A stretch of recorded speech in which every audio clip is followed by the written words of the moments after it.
오늘 하나님께서 우리에게 주신 말씀은 야고보서 5장 13절부터 18절입니다.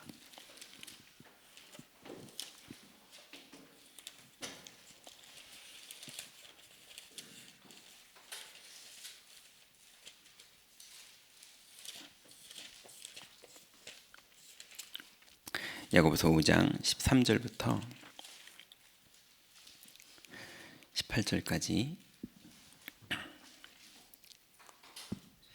찾으셨죠? 같이 한번 합독하겠습니다. 너희 중에 고난당하는 자가 있느냐? 그는 기도할 것이요. 즐거워하는 자가 있느냐? 그는 찬송할지니라. 너희 중에 병든 자가 있느냐? 그는 교회의 장로들을 청할 것이요. 그들은 주의 이름으로 기름을 바르며 그들을 위하여 기도할지니라. 믿음의 기도는 병든 자를 구원하리니 주께서 그를 일으키시리라. 혹시 죄를 범하였을지라도 사하심을 받으리라. 그러므로 너희 죄를 서로 고백하며 병이 낫기를 위하여 서로 기도하라. 의인의 간구는 역사하는 힘이 큼이라. 엘리야는 우리와 성정이 같은 사람이로되 그가 비가 오지 않기를 간절히 기도한즉 3년 6개월 동안 땅에 비가 오지 아니하고 다시 기도하니 하늘이 비를 주고 땅이 열매를 맺었느니라.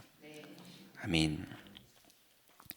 기도처 오늘 말씀을 보시면요, 하나님의 능력을 체험하는 기도라는 제목으로 하나님이 오늘의 말씀을 주셨습니다.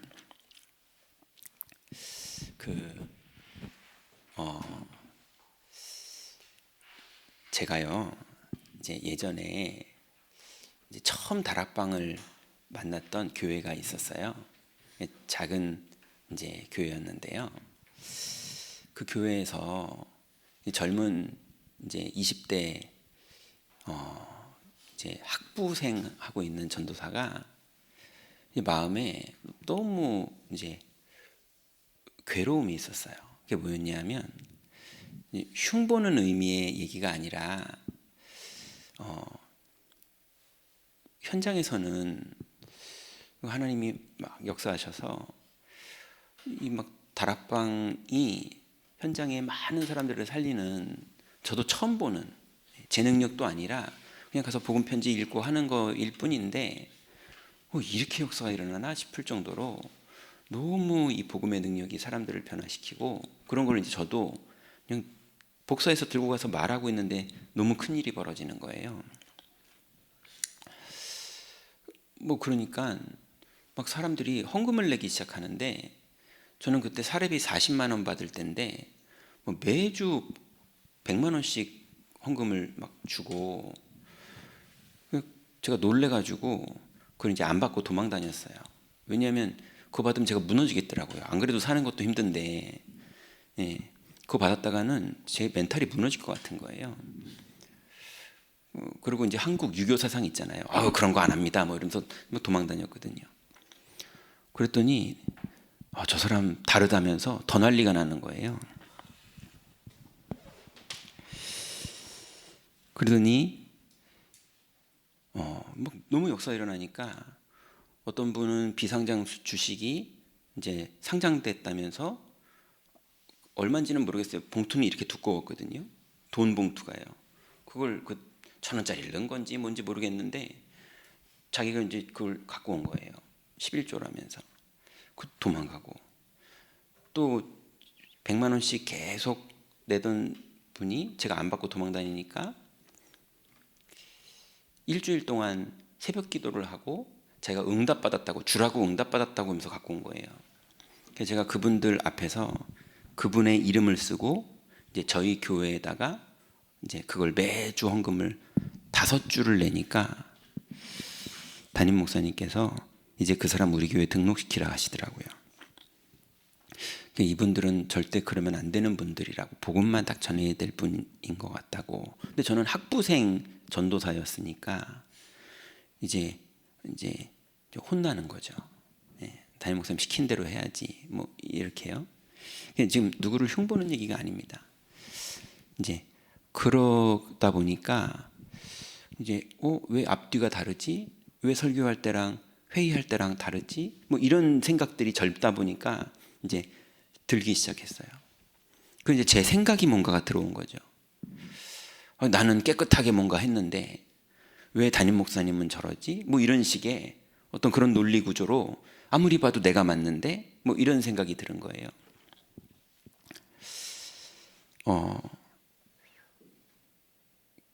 그러고 나서 제가 이제 그 교회를 사임하게 됐습니다. 사임하고 나서 제가 내린 결정은 나 이제 교육자 그만한다.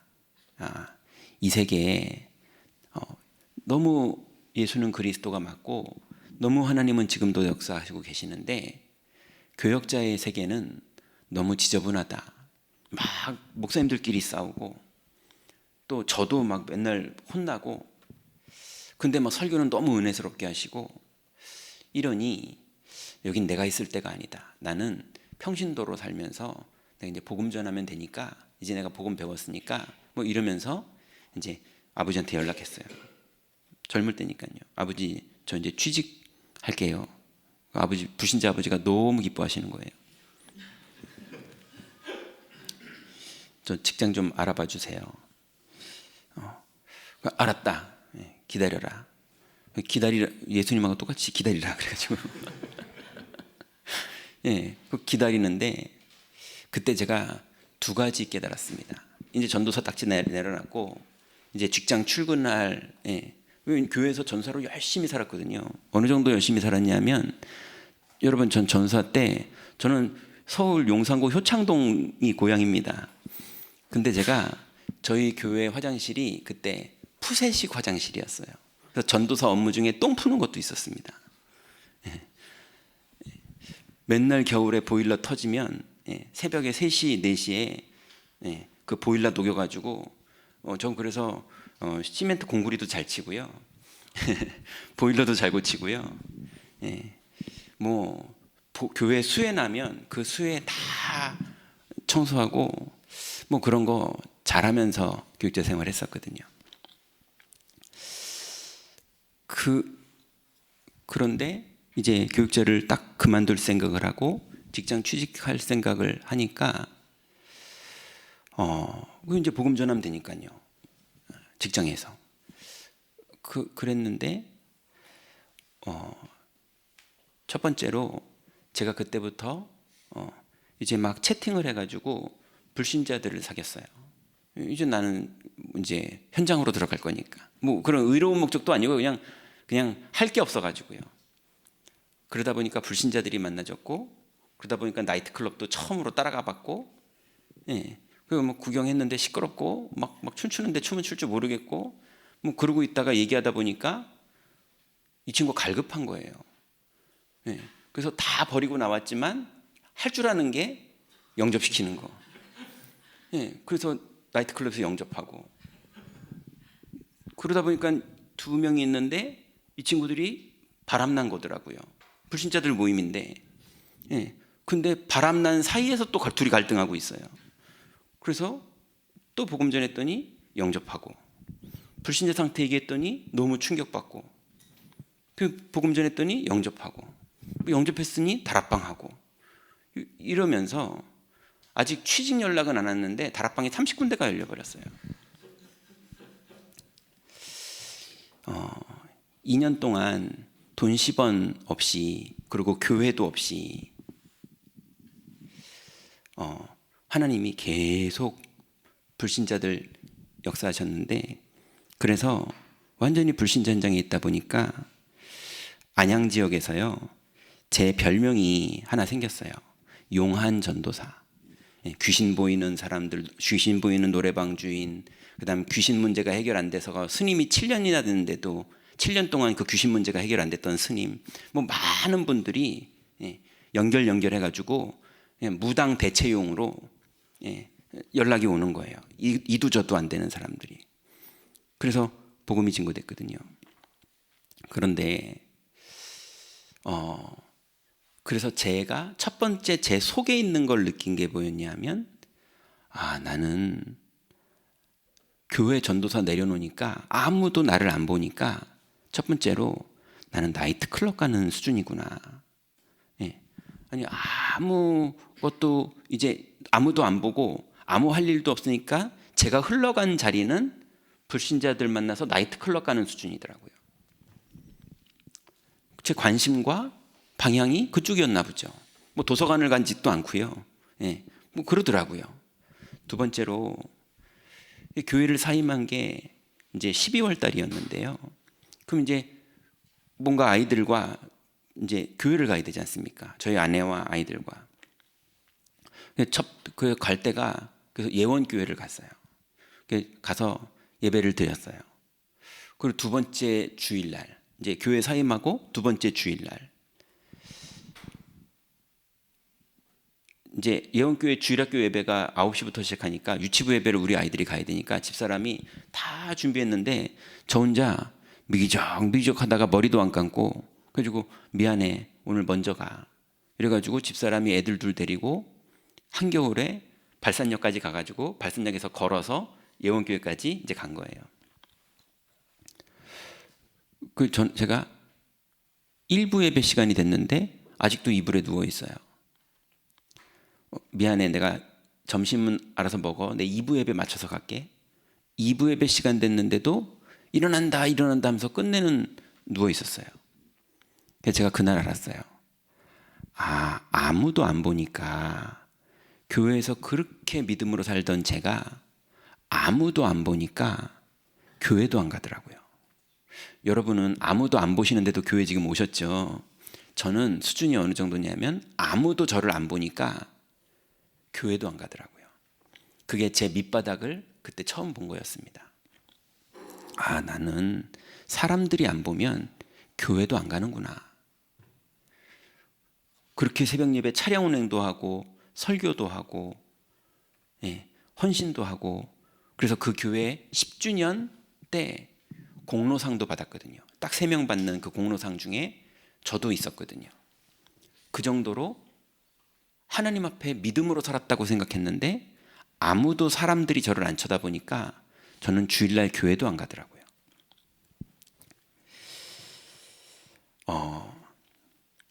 하나님은 불신자들에게만 죄가 있는 게 아니고요, 우리 구원받은 하나님의 아들, 딸이 된 자녀들에게도 죄가 있다고 말하십니다.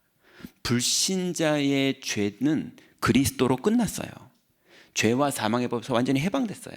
그래서 하나님 자녀가 됐어요. 근데 자녀로서, 다 받은 자녀로서의 죄가 있습니다. 그럼 불신자들하고 죄의 기준이 달라요. 무슨 죄가 있느냐? 불신앙이 죄예요. 불신자는 불신앙이 당연한 거예요. 기대도 안 해요. 기대를 할 수가 없어요. 믿을 수가 없잖아요. 생명이 없는데요. 근데 하나님 자녀는 다릅니다. 오늘 찬양처럼 하나님은 우리를 사랑하시고, 하나님은 창조주시고, 하나님은 주권자시고, 하나님은 말씀을 주시고, 하나님은 그걸 성취하십니다. 이건 불변입니다. 혹시나 다락방이 없어져도, 혹시나 세계교회가 다 없어져도 그래도 하나님은 살아계시고 하나님의 말씀은 계속 이루어집니다. 그러니 하나님 자녀가 불신앙하면 그건 죄예요. 근데 불신앙은 안 하는데요, 영적으로 나태해도 죄예요. 왜냐하면 어제 아무리 성령 충만했어도 오늘도 현재 진행형으로 믿고 있어야 됩니다. 어제 잘 믿었어 이거 말고요, 오늘도, 오늘 하루의 스케줄과 오늘 하루의 사건과 오늘 하루의 모든 내 수준과 이 안에서 영적으로 깨어 있는 것, 이게 나태하지 않은 거예요. 분명하게 영적으로 나태한 사람은 자기 의지와 상관없이 저절로 염려하게 돼 있어요. 근데 믿고 있는 사람은 절대로 염려가 안 되게 돼 있어요. 그래서 우리는 착각하면 스님들처럼 염려 안 하려고 노력하는데 그건 스님들이 하는 거고 우리는 믿는 겁니다. 그리고 하나님 자녀가 짓는 죄가 또 뭐가 있냐면 육신적인 삶과 육신적인 생각을 하는 거예요. 계산하고 합리적이고 다 맞는 말이고, 근데 우리는 믿는 사람들이지 신비주의를 하자 이 말은 절대 아니죠. 극단적인 신비주의를 하자 이런 말이 아니라 하나님의 약속을 믿어야 돼요. 그러니 육신적인 것은 성령을 거스린다고 그랬어요. 성령은 육신적인 것을 거스린다고 그랬어요. 이 둘이 서로 대적함으로 너의 원하는 것을 하지 못하게 한다고 그랬어요. 여러분이 원하는 게 뭡니까? 저는 성령 충만함을 원해요. 저는 내일 죽더라도 오늘 죽더라도 그리스도로 충만하다가 죽었으면 좋겠어요. 그러니 육신적인 생각과 삶, 이걸 다 이해는 하고 사실은 보고 있대 영적 사실을 더 볼 수 있어야 돼요. 그리고 또 성도의 죄가 뭐냐? 시기 질투하면서 그 약 오른 것 때문에 인본주의 쓰는 겁니다. 식이 안 나는 척 하지만 사실은 마음에 뭔가 응어리져 있고, 이러면서 자꾸 나도 모르게 그 사람 손해보는 결정을 자꾸 하고, 그 사람 손해보도록 뭔가 뒤에서 움직이고, 이렇게 뭔가 하나님이 주권자고 하나님이 지금도 살아계시고 그리스도 이름으로 흑암은 꺾이고 생명은 살아나고 있고 성령은 능력으로 지금도 역사하시는데, 이걸 불신앙할수록 나도 모르게 거기에 끌려가는 거예요.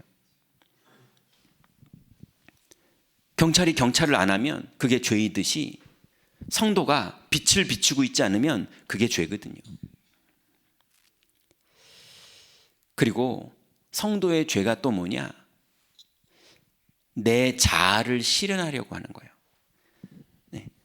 내 의로움대로, 내 생각대로, 내 뜻대로 뭔가를 교회 안에서 이루려고, 뭔가를 내 인생에서 이루려고, 뭔가 하나님은 내 인생에 대한 계획이 있고, 오늘도 오늘의 말씀이 있고, 오늘도 오늘의 응답이 있고, 오늘도 하나님은 정확하게 인도하시는데, 그걸 믿는 것이 아니라 내 계획, 내 방법, 내 의지, 이 자아를 실현하려고 내 노력으로 뭔가를 이뤄보려고 하는 게 하나님 안 믿는 거거든요.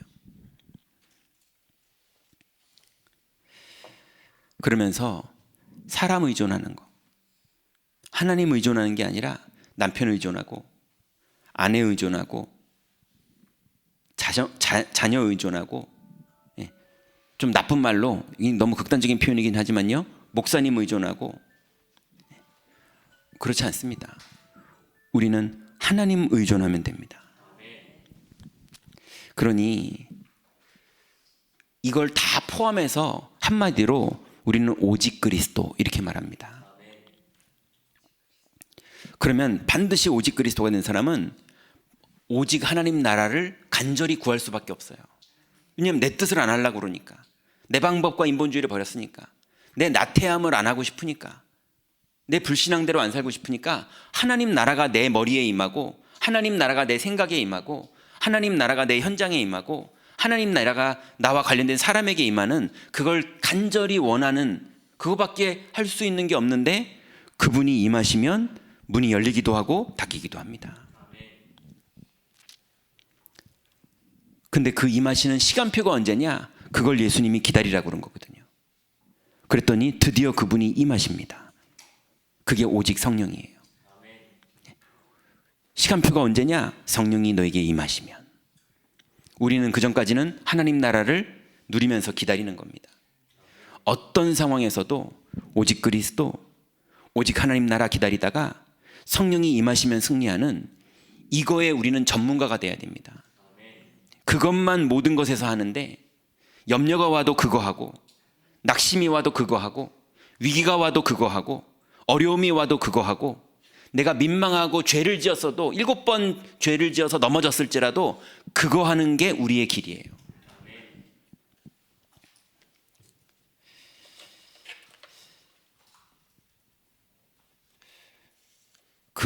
그걸로 하나님 은혜로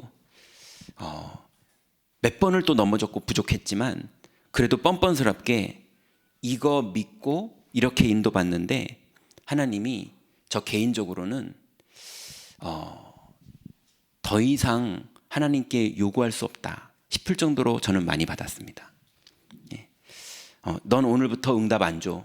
넌 오늘부터 이제 끝이야.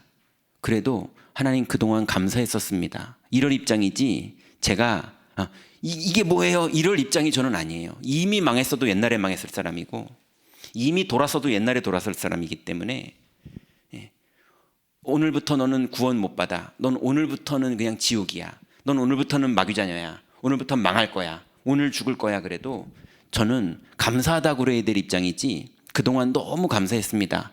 이랬어야 될 입장이지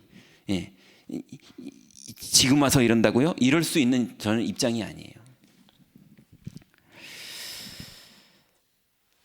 그래서 우리가 하나님 자녀로서 하나님이 주신 은혜 안에 있다가 주님이 허락하신 만큼 가면 됩니다.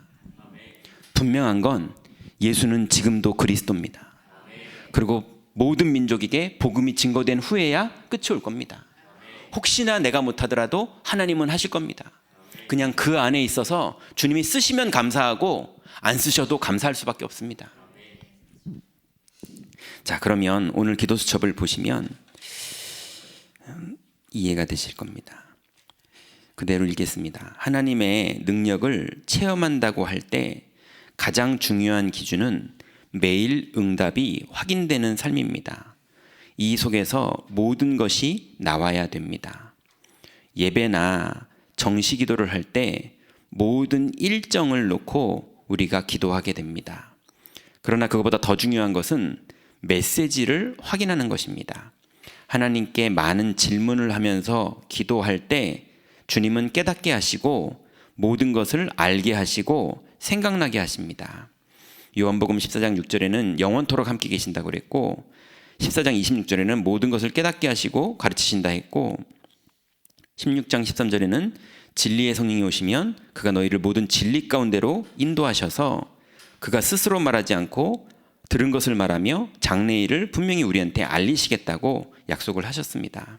이때부터 하나님이 주시는 확실한 기도 제목이 만들어집니다. 현장에서 이 비밀을 가지고 무시로 기도할 때 가장 중요한 것은 모든 현실을 수용하면 됩니다. 왜냐하면 그 사람들 그럴 수밖에 없는 사람들이거든요. 우리도 그런 사람들이니까요. 그런데 우리는 받아들이는 그런 수용 정도가 아니라 초월입니다. 하나님은 분명한 약속을 우리에게 주셨기 때문에 초월하면 됩니다. 그러면 반드시 우리가 그때 뭘 해야 될지 답이 나옵니다. 반드시 그 후에는 할 것이 집중 기도입니다. 하나님께서 주신 것을 가지고 계속 집중으로 기도하면 매일 응답을 확인하게 됩니다. 이렇게 가야 근본적인 응답이 오기 시작합니다. 그러면 호흡과 함께 7망대를 기도하면 확신과 힘을 주십니다. 7망대가 24 되어지고 이것이 내 현장에 25까지 되어지고 그리고 내 영혼이 영혼까지 연결되면 그러면 가장 힘 있는 기도를 누리는 것입니다. 그럼 첫 번째로요. 하나님의 능력을 체험하는 기도의 첫 번째는 능력 있는 기도입니다. 우리의 기도는 능력 있는 기도여야 됩니다. 능력 있는 기도는 하나님의 능력과 영적 사실을 믿는 기도입니다. 그리고 우리의 잘못을 깨닫고 회개하는 기도입니다. 확실한 믿음이 있으면 간절히 기도할 수 있습니다. 하나님이 주신 사명을 가진 사명자의 기도는 반드시 능력이 있습니다. 두 번째는요, 적용하는 삶입니다. 적용이란 실제 삶으로 말씀이 옮겨지는 것입니다. 그렇게 하지 않으면 불신앙이 계속 우리를 공격해 옵니다. 불신앙은 하나님이 주신 축복과 그 능력을 눈을 가려서 모르게 합니다. 우리는 또 세상에 유혹을 받기도 합니다. 그래서 응답이 없다고 생각되면 나태해서 기도를 안 하게도 됩니다. 그래서 실제로 하나님의 말씀을 내 삶에 적용하고 내 하루에 적용하고 내 위기와 사건에 실제로 적용할 때 하나님은 역사하십니다. 세 번째로 성화입니다. 나의 의로움으로는 절대 성화될 수 없습니다. 그리스도께서 나와 함께 하심을 믿음으로 고백하고 누릴 때 우리는 성화됩니다. 이때 우리 안에 있던 영적 문제가 해결되고 우리 안에 끝내는 튀어나올 재앙이 우리 안에서 무너집니다. 이때 미래 응답이 저절로 보입니다. 그러면 설교자는 살아있는 메시지를 하게 되는 신앙 고백이 나오게 됩니다.